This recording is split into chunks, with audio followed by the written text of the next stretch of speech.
Hello everyone, welcome back to this channel. In this video, I will show you the easy and clear steps on how to connect Google Drive to OneDrive on computer. So how to connect Google Drive to OneDrive on computer?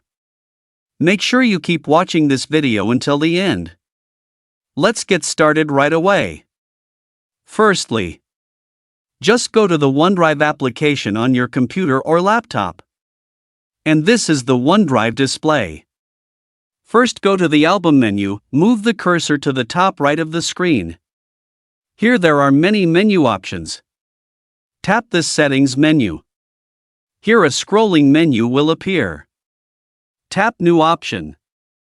Now here you are in the option menu. Here there are many menu options. Tap the import cloud photo and files menu. Now here there are three options. Tap the connect icon to Google Drive.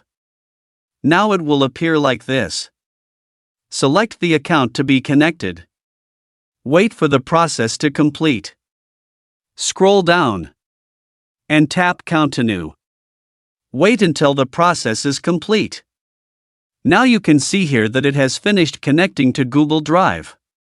So that's it, tutorial how to connect Google Drive to OneDrive on computer. Thank you for watching. I hope this video is useful. See you in the next video.